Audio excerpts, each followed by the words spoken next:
বাজাবো।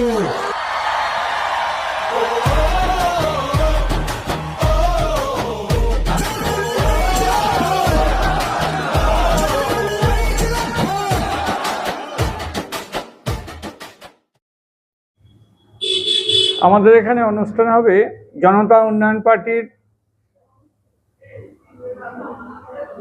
মনোনীত হুমায়ুন কবির সাহেবের মনোনীত পূর্বস্থলী উত্তর বিধানসভা কেন্দ্রের 2026-এর প্রার্থী বাবান ঘোষ মহাশয়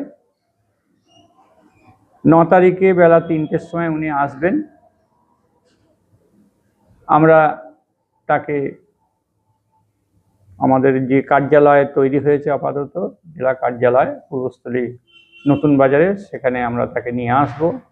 তাকে সেখানে সম্বর্ধনা দেওয়া হবে এবং উপস্থিত থাকবে এই এলাকার, এই বিধানসভা এলাকার বিভিন্ন জায়গার শতাধিকের ওপর কর্মীরা থাকবে, উপস্থিত থাকবে। আনুষ্ঠানিকভাবে বাবান ঘোষ তার নিজের বিধানসভা এলাকায় ওই দিন থেকেই 2026-এর বিধানসভা নির্বাচনের প্রস্তুতি উনি কার্যকলাপ আরম্ভ করবেন। দেয়াল লেখা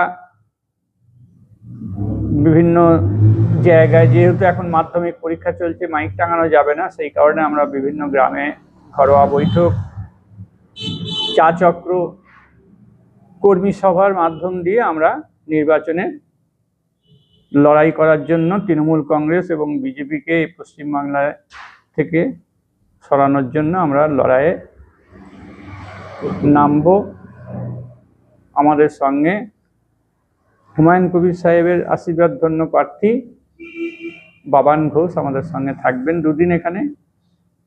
পরবর্তীকালে মিমের কর্মী যারা আছে তারাও থাকবে, যেহেতু মিমের সঙ্গে আমাদের জোট হয়েছে, তারাও উপস্থিত থাকবে।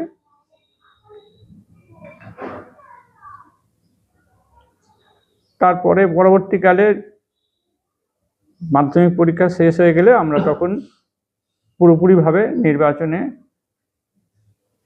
প্রচার আমরা শুরু করব। আমার নাম পঙ্কজ গাঙ্গুলি, জনতা উন্নয়ন পার্টির পূর্ব বর্ধমান জেলার জেলা সভাপতি।